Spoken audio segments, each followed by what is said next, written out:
이명박 전 대통령이 349일 만에 집으로 돌아갔습니다. 법원이 조건부 보석을 허가했는데요. 이 전 대통령 측이 돌연사 가능성까지 언급하며 몸 상태를 강조했지만 병보석은 아니었고 까다로운 조건이 붙었습니다. 법원의 보석 허가 결정, 두 분 법조인과 이야기 나눠보죠.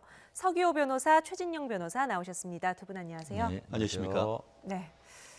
저희 나이트 포커스에서도 법원의 결정에 대해서 스튜디오에서 몇 번 예측을 해보았는데 사실 저희 출연진의 예상은 빗나갔습니다. 법원이 왜 이런 판단을 했을까요? 먼저 주제어 영상 준비했습니다.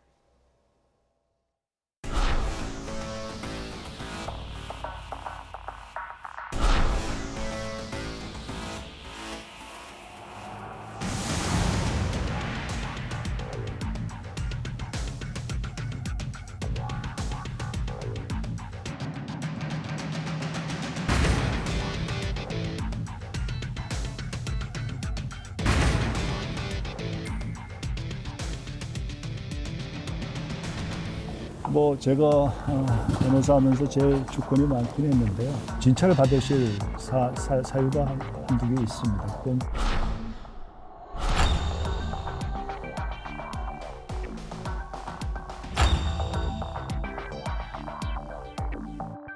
구치소에서 석방됐다고 기뻐하지 마십시오. 증거인멸은 꿈도 꾸지 마십시오. 다행이라고 그렇게 생각을 합니다. 건강관리를 잘 하시기를 바랍니다. 네, 보고 오신 것처럼 정치권의 판단도, 정치권의 반응도 엇갈리고 또 시민들 반응도 엇갈립니다. 먼저 두 분은 개인적으로 좀 어떻게 보셨어요, 오늘 결정? 저는 너무 허탈했는데요. 징역 15년이나 되는 그런 형을 받은 분에 대해서 이렇게 쉽게 보석으로 석방된다는 것 자체가 국민 한 사람으로서 형평성에 위반되는 그런 문제가 있다고 생각이 됩니다. 네, 최 변호사님은요? 저는 재판부가 변경되고 또 지금 그 변론 준비 절차부터 해서 새로 시작한다라고 했을 때 직감적으로 법조인으로서 이것은 그 보석이 허용되겠구나 하는 네. 것을 생각을 했는데요. 실제로 지금 오늘 재판 같은 경우에도 43일 정도밖에 남지 않았습니다. 왜냐하면은 1심, 2심 각각 6개월까지 하는데 그동안 항소돼서 시간이 많이 지났다 보니까 이제 재판을 이제 시작하는 이 시점이다 보니까 그것의 정당한지 여부를 떠나서 6개월이라고 한다고 하면은 그 기간 내에 다 못할 경우에는 반드시 석방해야 되는 것이 법이기 때문에 재판부로서는 그런 물리적 시간 하에서 어떤 법에 따른 결정을 했다 이렇게 볼 수 있을 것 같습니다. 네, 서기호 변호사 조금 전에 잠깐 언급을 하셨지만 이명박 전 대통령은 1심에서 징역 15년의 중형을 선고받았습니다. 징역 10년 이상일 때는 상당한 이유가 아니면은 사실 보석 허가가 잘 나지 않는다고 하던데 법원은 어떤 것을 상당한 이유로 본 걸까요? 재판부 변경이 가장 큰 문제였는데요. 말씀하신 것처럼, 기존 재판부에서 이미 증인 신청이 하도 많이 신청되면서 또 그중에 증인 몇 명은 송달도 제대로 안 되고 이러다 보니까 재판이 길어졌고 새로 재판을 맡게 된 재판장 입장에서는 한 달밖에 안 남은 상태다 보니까 현실적으로 재판을 충실하게 마치기 어렵다. 이런 판단하에 구속 기간이 만료돼서 자유의 몸이 되는 것보다는 그래도 접견 제한이나 통신 제한 조치 등을 해서 까다로운 조건 하에 보석으로 허가하는 것이 차라리 낫지 않느냐 이런 판단하는 것 같습니다.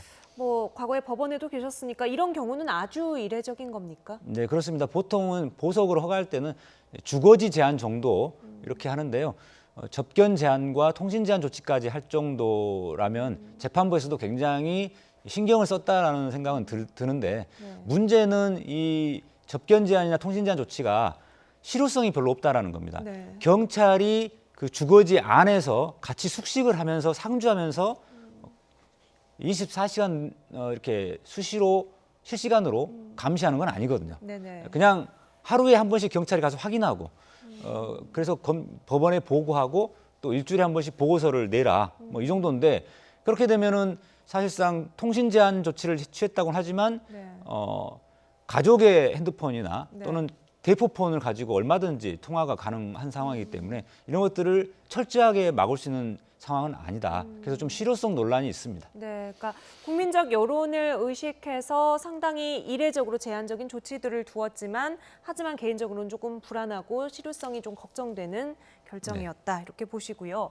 이 전 대통령 측은 수면 무호흡증을 상당히 강조했죠. 자다가 돌연사할 수도 있다. 이런 이야기까지 했는데 병원을 주거 대상에 포함시켜달라 또 이걸 받아들이지 않았습니다. 병보석은 물론이고요. 우리가 얘기하는 보석 같은 경우에는 이른바 권리 보석이 있고 직권 보석이 있습니다. 네. 근데 이번 그 법원의 결정 같은 경우에는 병보석처럼 우리가 보석이 필요하니까 보석을 허가해 주십시오라고 했는 이른바 청구에 따른 보석은 사실상 기각을 하고 네. 재판부가 봤을 때에 네. 말씀하신 것처럼 이제 40여일밖에 재판이 남았지 않기 때문에 부득이 석방을 하는 것이다.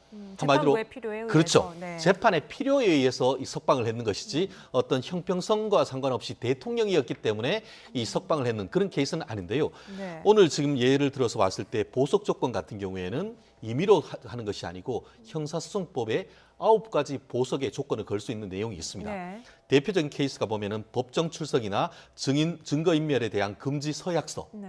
그리고 또 보증금 납부에 대한 서약서, 또 주거 제한이나 이를 변경할 경우에 법원에 허가를 하는 것에 대한 그 받아들이겠다는 그런 서약서 네. 이런 것들이 있는데 이번에 어떻게 보면은 다른 것들 같은 경우에 대부분 다 사실은 일반적인 이 형사소송법에 따르는 조건이 일반적입니다. 네. 다만 우리가 지금 특히 변호인들 같이 얘기하는 케이스 같은 경우에는 주거를 굉장히 제한했고 더불어서 외부에 나가는 것도 금지시키고 만나는 것도 부인과 직계 존속, 네. 좀비속 그리고 또 변호인만 만나게 하는 그런 부분에 있어서는 상당히 어떻게 보면 굉장히 엄한 조건을 했다라고 보이는데요. 네. 말씀드린 것처럼 뭐 서 변호사님께서 말씀하셨듯이 과연 그것이 실효성이 있느냐 이 부분이 있습니다만 그것을 따르지 않았을 경우에는 보석이 취소됩니다. 그렇기 때문에 그 조건을 반드시 따라야 된다라고 오늘 법정에서 얘기를 했는데 네. 한 번이라도 그런 내역이 발각되고 내지는 2번, 3번 할 경우에는 법원으로부터 이 보석을 취소받을 수 있기 때문에 네. 그걸 잘 감시를 하지 못한다 하더라도 이명박 전 대통령이 임의로 이것을 몰래 하기는 현실적으로 사실 쉽지 않은 그런 상황일 것 네. 같습니다. 서 변호사님은 24시간 경찰이 붙어 있는 것 아니니까 좀 충분하지 않다고 보시고 지금 최 변호사님은 그래도 상당히 엄격한 조건이고 이게 깨졌을 때도 재구속의 가능성이 있다는 거죠. 구속의 가능성이 있다는 부분을 중요하게 보시는군요. 보석 보증금을 10억 원을 이야기를 했던데 이건 어느 정도 수준입니까? 보통 일반적인 보석 보증금보다는 굉장히 높은 거죠. 하지만 이제 이명박 전 대통령의 어떤 지위라든가 그다음에 뭐 경제력 그리고 이 범죄가 1심에서 징역 15년이나 되는 중형이 선고됐던 네. 점을 감안했을 때 보석 보증금을 굉장히 높게 책정을 한 셈인데 다만 보험 증권으로 대체할 수 있다라는 규정이 있고 실제로 보험 증권으로 1,000만 원만 내면 그러니까 10억 원에 대해서는 1,000만 원 정도가 보험 증권의 이제 수수료인데 네. 실제로 1,000만 원만 내고 증권으로 대체했다라고 네. 합니다. 그러니까 10억이 보증금이긴 합니다만 실제로 이명박 전 대통령이 지출한 10억 원을 낸 건 건 1,000만 원입니다. 그렇습니다. 그 1,000만 원이 어떻게 나왔냐 하면은 기본적으로 그 현금 공탁을 하지만 현금 공탁을 하라고 하지만 네. 실무적으로는 그거에 해당하는 보증보험 증권을 끊으라고 하는데요. 그 비율이 보증보험의 1%입니다. 10억의 1%가 1,000만 원이기 원. 때문에 네. 오늘 지금 그 변호인 같은 경우에는 1,000만 원의 현금을 얼른 마련해서 보증보험 회사에 가서 그 보증보험을 끊었을 것 같은데 네. 저희가 그 뭐 실무를 하다 보면은 어떤 일이 있냐면은 생각보다 우리 그 일반인들 중에 뭐 신용 불량이나 이런 분들이 많아요. 네. 그래서 보증서를 끊으려고 해도 못 끊어가지고 발을 동동 구르는 케이스가 적지 않은데 네. 오늘 같은 경우에도 그 오전에 그렇게 결정이 났지만 상당 부분 오후에 이렇게 석방되고 하는 케이스 같은 경우에는 조건에 대한 서약서 그리고 네. 아까 보증보험을 끊어오는 어떤 그 시간이 걸리기 때문인데요. 아까 얘기했듯이 10억 원 굉장히 큽니다. 그런데 예를 들어서 보증보험이 너무 커버리면 어떻습니까? 사실 돈이 없는 사람한테는 네. 보석이 무용지물이 되는 것이죠. 네. 근데 너무 적으면은 출석을 담보하지 못하고 도망가 버릴 거 아닙니까? 그렇기 때문에 형사소송법 같은 경우에는 너무 많지도 적지도 않게 그 사람의 지위나 경제력 이런 부분을 전체적으로 고려해서 결정이라고 하는데 이번 그 재판부 같은 경우에는 한 10억 원 정도 하는 것이 전직 대통령에 대해서는 합당하다 이렇게 판단한 것 같습니다. 네.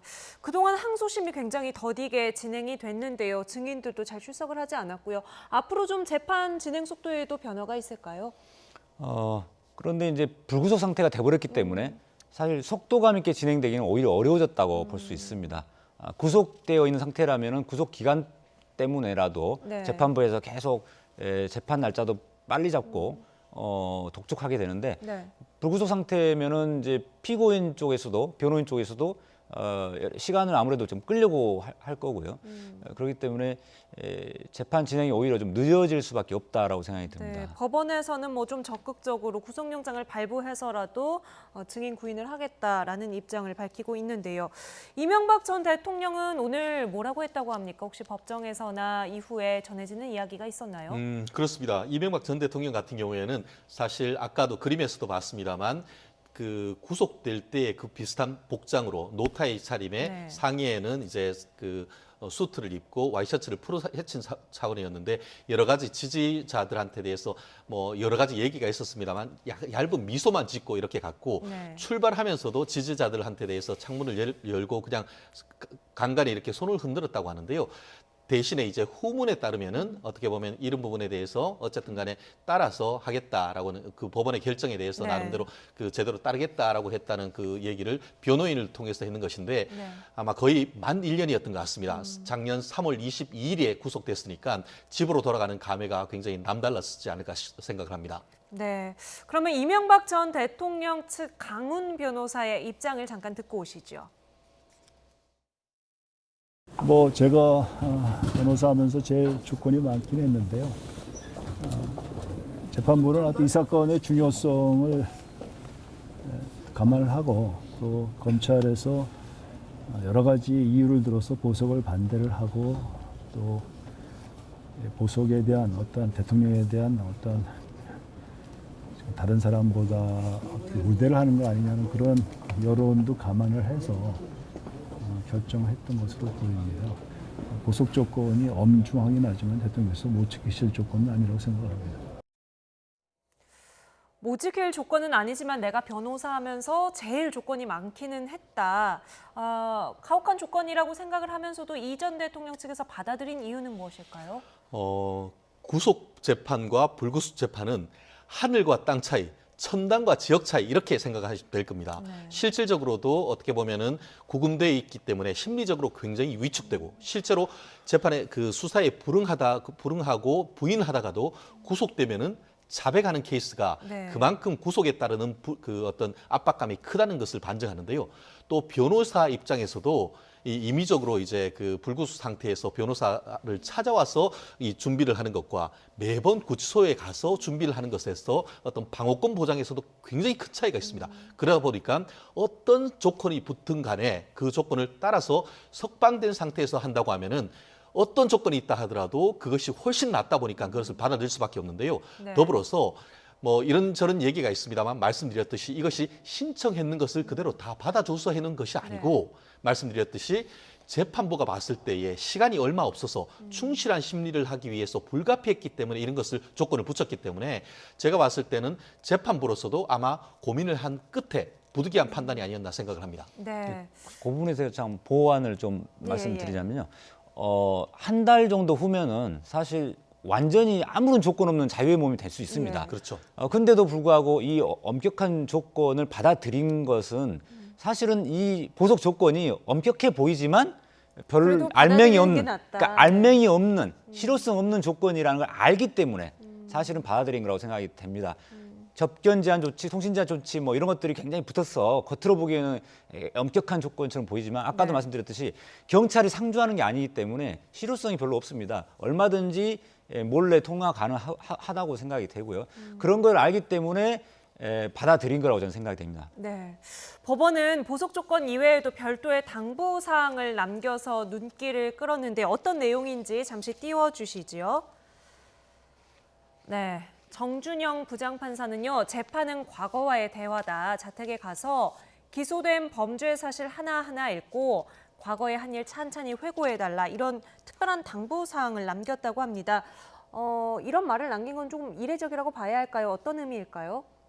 아무래도 이제 시임에서부터 전면적으로 부인하고 뭐 기억이 안 난다 뭐 이런 이야기를 자꾸 이제 진술하니까 좀 제대로 좀 기억을 해서 재판을 성실하게 임해달라 뭐 이런 취지인 것 같은데요. 네. 뭐 재판장으로서는 얼마든지 충분히 할 수 있는 이야기라고 생각이 됩니다. 네. 박근혜 전 대통령에 대해서도 이제 관심이 또 다시 돌아왔습니다. 구속기간 만료를 앞두고 박 전 대통령도 불구속 상태에서 재판을 받게 해달라 이런 말을 했었던 것 같아요. 그런데 구속기간이 오히려 연장이 됐었죠. 그렇습니다. 그 박 전 대통령은 근데 이명박 전 대통령과 상당히 좀 사뭇 결이 다릅니다. 네. 실제로 그 보석 허가 청구를 박근혜 전 대통령이 직접 했는 적이 단 한 번도 없었습니다. 대신에 이제 그 변호인들이 이와 같은 박근혜 전 대통령의 어떤 건강이라든가 아니면은 네. 그 방어권 보장 이런 취지를 들어서 석방해달라고 요청을 했는 반면에 이명박 전 대통령 같은 경우에는 본인이 직접 어떻게 보면 건강이라든가 이런 걸 해서 적극적으로 청구를 했다는 점에서 네. 박 전 대통령과는 상황이 일단 다른다는 점. 나아가서 말씀하신 것처럼 이 박근혜 전 대통령 같은 경우에는 계속 추가 기소가 있었습니다. 네. 실제로 1심 재판에서 구속할 수 있는 기간 같은 경우에는 원칙적으로 2달인데 한 번, 두 번 해서 총 6개월까지 재판을 선고를 할 수, 네. 진행을 할 수 있습니다. 그런데 그 가운데 추가적으로 재판에 어떤 재판 사건에 넘어오면은 그 사건을 기준으로 새로이 네. 6개월을 할 수 있습니다. 그렇게 해서 하다 보니까 거의 뭐 1년, 2년 가까이 1심이 계속 진행됐었는데요. 상황이 일단 다르다는 점. 다만 그럼에도 불구하고 말씀드렸듯이 계속 어떤 그 기존의 중앙지검에서 있는 조사가 있었고 네. 그 다음에 또 최순실 특검에 있어서의 어떤 추가 기소가 있다 보니까 굉장히 특수한 그런 상황이 벌어졌는데 그럼에도 불구하고 계속 추가 기소하는 그런 케이스는 변호사로서는 상당히 당혹스러운 그런 상황이었던 것도 분명합니다. 오늘 법원의 결정을 보고 혹시 보석 청구를 할 가능성이 있지 않을까요? 현실적으로 그럴 가능성은 사실은 없습니다. 왜냐하면은 지금 이제 1심, 2심 진행이 되고 있기 때문에 네. 그거 청구를 할 수는 있습니다만 이미 그 어떻게 보면은 국정원 특활비와 관련된 사건이 형이 확정돼서 2년형을 살고 있는 것이나 마찬가지입니다. 그렇기 때문에 지금 재판에 확정이 안 돼서 진행되는 사건이 진행된다 해서 거기에 네. 석방 결정이 있다 하더라도 이미 유죄가 확정돼 가지고 있는 사건이 있기 때문에 2년 만기 되기 전까지는 지금 현재 재판부의 보석허가 결정만으로는 석방이 안 되는 거죠. 네. 굳이 한다고 하면은 이미 확정된 재판에 대해서 법무부가 어떻게 보면 그 형집행 정지라든가 법무부의 어떤 결정이 추가적으로 됐을 때야만 석방이 네. 될 수 있는 조건이기 때문에 이명박 전 대통령과는 사뭇 상황이 다른 것 같습니다. 네, 양승태 전 대법원장도 지난달에 보석 청구를 했지만 법원이 받아들이지 않았잖아요. 여기에는 또 어떤 차이가 있습니까? 양승태 대법원장은 재판이 시작도 전이거든요. 그러니까 아직 네. 구속 기간이 많이 남아 있습니다. 네. 그렇기 때문에 재판이 구속 기간 만기까지 충실하게 진행돼서 선고되기 어렵다라고 지금 당장은 판단하기 어려운 상황인 거죠. 네, 보통 그러니까 아직 시간이 많이 남아 있다. 청구하는 시점이 거의 좀 만기에 가까웠을 때 신청을 많이 합니까? 그거는 이제 뭐 사안에 따라 다른데요. 네. 이제 이명박 전 대통령과 차이가 구속 기간 만기에 가까워서 청구했냐 아니면 초반에 청구했냐의 차이여서 네. 이 부분의 보석이 달라졌다 분명히. 예. 네, 스튜디오에서 이야기를 나눠봤고요. 정치권의 반응을 좀 한번 들어보고 오시죠. 정당마다 어떻게 다르게 반응하는지 차례로 보겠습니다. 법의 평등 원칙에 맞는가 부분, 유사한 상황의 다른 일반 피고인들 역시 그러한 보석 혜택을 누려왔는가, 그건 한번 우리가 되짚어볼 필요가 있다고 생각을 하고요. 우리 이명박 대통령께서 그렇게 몸이 많이 편찮았었다는 말씀을 좀 전해 듣고 정말 마음이 아픕니다. 지금이라도 다행이라고 그렇게 생각을 합니다. 건강 관리를 잘 하시기를 바랍니다. 구치소에서 석방됐다고 기뻐하지 마십시오. 국민의 눈에는 보석 제도가 불공정하게 운영된다는 비판이 있습니다. 증거인멸은 꿈도 꾸지 마십시오. 다스 자금을 횡령하고 뇌물을 받은 혐의로 중형을 선고받은 당사자입니다. 네, 저희가 대표적인 목소리들만 가져오긴 했지만 일단 한국당만 반기는 것 같습니다. 전체적으로 이 사건에 대해서 정치권이 어떤 반응이 굉장히 엇갈리는 것 같습니다. 기본적으로 한국당 같은 경우에는 이명박 전 대통령을 대통령으로 배출한 당 아니겠습니까? 네. 그러다 보니까 설령 이와 같이 이제 1년에 1심에서 징역 15년을 받았다 한다 하더라도 어떻게 보면 같은 식구고 그러다 보니까 거기에 대한 애정이 여전히 있는 것 같은데요. 네. 황교안 지금 현 대표 같은 경우에도 한마디로 다행이다 이렇게 네. 얘기를 했고 그 반면에 다른 각 당 같은 경우에는 형평성 이런 것들을 얘기를 하고 있는데 네. 말씀드렸듯이 뭐 보는 바에 따라서 입장은 상당히 다릅니다. 다만 법원 같은 경우에는 부득이 사실 법원 같은 경우에도 그 구속된 피고인에 대해서 다른 사정이 변경이 없다고 하면은 사실 석방하는 것을 쉽게 하지 않습니다. 그렇지만 네. 그냥 이 뒀다가는 한마디로 구속을 그냥 풀어주고 그렇게 되면은 어디로 어떻게 할지를 모르는 그런 상황 속에서 부득이한 나름대로의 법에 따른 결정이고 거기다가 좀 엄한 조건을 뒀기 때문에 네. 이명박 전 대통령이 그 법을 뭐 일국의 대통령 아니었었습니까? 네. 그렇다고 하면은 그와 같은 조건은 충분히 따르지 않을까 저는 그렇게 생각합니다. 네, 저희 조금 전에 잠시 양승태 전 대법원장 이야기 나온 김에요. 어제 사법행정권 남용 의혹에 연루된 전현직 판사 10명 추가로 기소가 됐죠. 공범으로 적시된 권순일 차한성 판사는 제외가 되고 김경수 지사를 구속시킨 성창호 판사가 포함이 돼서 여러 가지 목소리가 나왔습니다. 일단 판단을 어떻게 한 것으로 좀 이해하고 계세요? 그러니까 이명박 전 대통령에 대한 보석 허가도 그렇고 권순일 현직 네. 대법관과 차한성 전 대법관에 대한 이제 기소하지 않은 조치 이게 같은 맥락인데 결국은 돈과 권력 있는 사람들에 대해서는 좀 봐주고 좀 쉽게 풀어주고 네. 돈과 권력이 없는 분들은 그게 잘 안 되는 이런 형평성 문제 한마디로 말해서 뭐 유전무죄 무전유죄로 상징되는 우리나라 국민들이 그동안 몇십 년 동안 겪어왔던 사법 불신 이런 것들이 총체적으로 드러난 사건이다. 두 가지가 그런 점에서 굉장히 맥락이 같습니다. 그래서 오늘 이명박 전 대통령에 대한 석방이 예. 많은 국민들이 허탈해하고 또 한 번 그 유전무죄 무전유죄의 벽을 실감케 하는 네. 그런 사건이었다. 다만 그 부분에 대해서는 저는 이제 그 법조인으로서 이제 뭐 정략적인 그런 얘기가 아니고 실제로 구속 사건을 하다 보면은 증인이 나오지 않고 네. 어떤 외부에 증거 신청해라는 게 빨리 오지 않아서 네. 실제 재판부가 한 달 정도를 남겨두고 변호인에게 이거에 대해서 보석허가 신청을 하십시오 네. 해서 부득이 이 사건처럼 임의적인 보석하는 케이스가 적지가 않습니다. 네. 아마 서 변호사님도 판사 시절에 그런 형사 사건 하는 케이스에 적지 않게 그런 결정을 해보았을 겁니다. 그렇기 때문에 이 사건을 물론 정치적인 사건이기 때문에 그렇게 볼 여지는 없지는 않습니다만 네.